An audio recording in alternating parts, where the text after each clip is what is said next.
In this video, we're going to be looking at all of the features of the replica, and for namesake, let's go from tip to butt. So starting first with the accessories, essentially you're going to get this big, nice high-capacity magazine. It feeds itself with a 9-volt battery and works really well. So on the replica itself, you can see we've got a really nice NOVRITSCH designed muzzle brake. It's got a big gas block with a faux gas lever, which in a different world would adjust the amount of gas going through the whole system. In our sake, we're working with batteries, so this is not a problem. We've got the front side post there as well. The front side post is kind of special because if you're running only your iron sights, which is your rear iron sight and your front iron sight, we've actually got an adjuster tool for you to press down into the front sight and twist, adjusting the height of the front sight post itself, which would then, if you look in there, adjust the height of that pin up or down for you to actually adjust it for your BB weight. This coupled with the rear sight, which is also with these two knobs fully adjustable for windage and elevation, makes this quite a practical setup. You can make it very accurate on your iron sights alone. Next, going across, we've got our really nice custom designed CNC aluminium handguard, which has lots of space for accessories, both on this top slot section, bottom, 12 o'clock position for pec boxes if you so wanted to, and then we have Picatinny on the bottom. We can attach so many different accessories to this, including side-mounted bipods, bottom-mounted bipods if you so chose, and a plethora of other things like foregrips and angled foregrips if you wanted to do that as well. Next, we can go on to the back section here, and on the top cover, we've got a nice big section of Picatinny as well, so we can attach any sort of scope accessory you wanted to. My personal favorite, the L-can. Next, moving into the center of it here, you can find this lever, which is quite cool for you to access the entire outer and inner barrel assembly. Now, this shouldn't be done on the regular, but if you needed to, for maintenance namesake, you can push this lever in the rearward position from this side to this side, and then this whole barrel assembly will come out. I'll demonstrate this in a minute. On the other side, we've got our charging handle, which is quite cool to pull and works pretty well. Doesn't do much, but for namesake, it is there. Going further back from this here, we've got the magazine port itself, or the magazine well. Now, there's two parts to this. One, there's this dovetail on the bottom to actually hang the box magazine off of. And then we've also got the magazine port itself, which has this cover to cover it up completely. That also acts as the magazine catch. So to open it up, once you've got a magazine on the inside of it, all you need to do is just actuate this lever up, and when the magazine is completely out, the cover will cover everything on the inside, protecting the hop-up unit and all of the important bits inside there. Sometimes, however, when you're removing a magazine from this port, it could happen that there's some BBs that fall into the space over here. To remove them, it's pretty easy. Two hands, one holding the replica, one pushing this latch open, and give it a good shake, and all of those BBs should fall free, and it will not affect how your magazine fits inside of the replica. To open up the top cover, we've got these two tabs on the back. To open it up, it's pretty simple. So hand over the top, depress these two at the same time, like that, and top cover comes open, revealing our feed tray. When placed out of the way, we've got full access to our hop-up adjustment, which is a nice CNC aluminium hop-up chamber, which has been precisely aligned with the trunnion and this feed block as well. So adjusting hop-up is relatively easy with this really nice knurled finish. You've got a really good grip on it, even with gloves. To close it all back up again, our feed tray goes back down, and then top cover can be locked back into place. Moving rearward from there, we've got all our NOVRITSCH markings, and then onto the grip itself. We've got a nice vertical grip with a crossbolt safety and a really robust trigger, which goes through to a really robust trigger switch. Now, this replica does not have an ETU inside of it. It is a very simple electronic system, And in so, you don't ever really have to worry about battery drain from an ETU. It makes it quite simple to function. So once you've installed your batteries, you're not really worrying about battery drain so much. It's only really drawing energy from the battery when you've got it in the fire position and you pull the trigger. Next, moving backwards, we've got a nice stowable stock. In order to do so, you pull it in the rearward position, turn it anti-clockwise, and then just slide it away.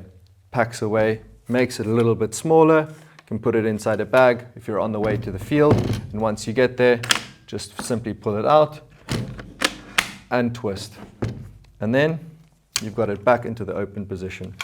On the rear side of the stock as well, as mentioned in some other videos, we've also got a nice shoulder support. Makes it easier to carry around, move around with, and yeah, really a pleasure to shoot. We can just fold that back down again. This being quite a heavy replica, it makes it really nice to have sling points. So in the rearward position here on the top, we've got a really robust sling point there, and the 2-point sling, which we suggest, you can then attach to this steel sling hook on the front, making this really, really robust, and it will be able to manage the weight of this fully kitted out SSR249. On to the next step, where I can show you the feature of actually removing the barrel assembly. To do so, I suggest that you open up the top cover slightly, leave it like this, push this lever to the rear position.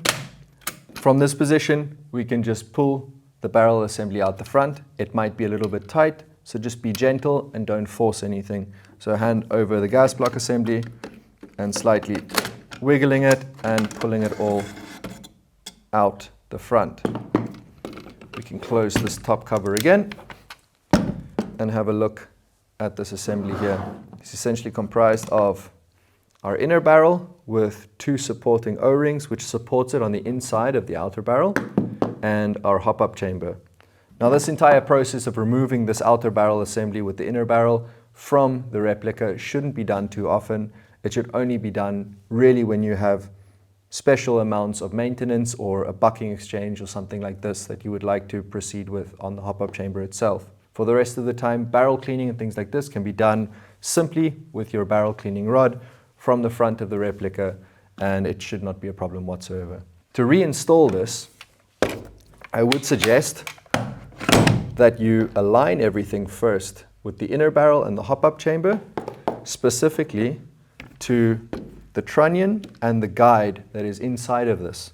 Now, linked to this as well, to ensure that there's everything lined up correctly, we really do not advise that you ever remove the trunnion, which is this central block here that the top cover is attached to, or these 2 screws here for the magazine guide. These things have been specifically put into place and timed so that everything is aligned as it should be out of the box. Now to align everything, we can open up this top cover and you will see the red aluminium nozzle down inside.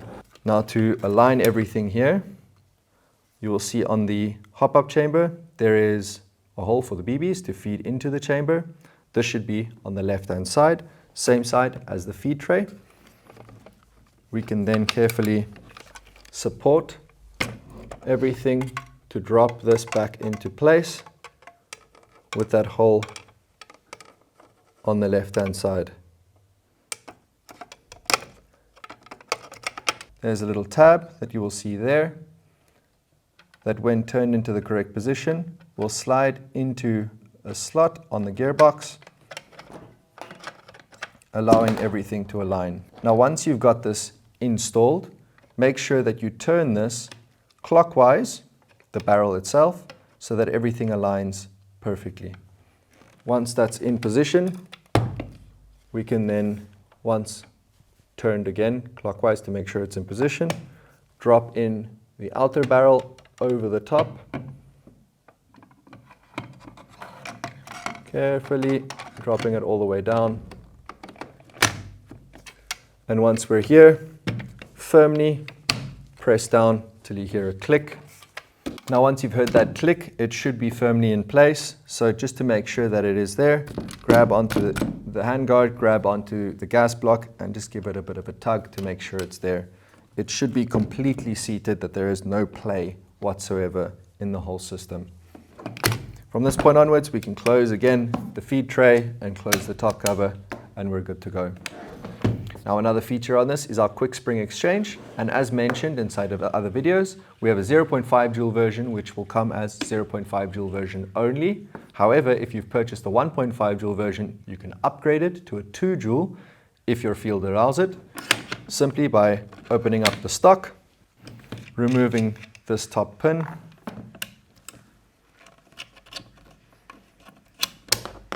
hinging open the rear. Then we can open up the top cover, and there is this little latch here. So at the same time as pushing in the guide rod and opening up that latch, our spring guide pops out, and we can remove the spring. We pop in the 2 joule spring in this case, and then pop in the guide rod again after that, making sure that once we pushed it in, it's firmly in place. With heavier springs, this can become a little bit of a rocket launcher, so just be careful that there is nothing important like TV screens or computer screens behind you, and always keep control with both hands over the latch and also the spring guide itself. So again, to show you, depressing, opening up the latch, and the spring guide comes out. Again, when reinstalling it, it helps to actuate the latch slightly, and pop it in till it clicks. To close it back up again, we can close the top cover, pop the pin back through again, and add our little knurled nut. This is essentially the overview video of the replica, everything that you can see on the outside and everything that you can swap out. To get into the guts of it, we'll go to a different video where we'll go through complete disassembly and things that you can do on the inside if need be.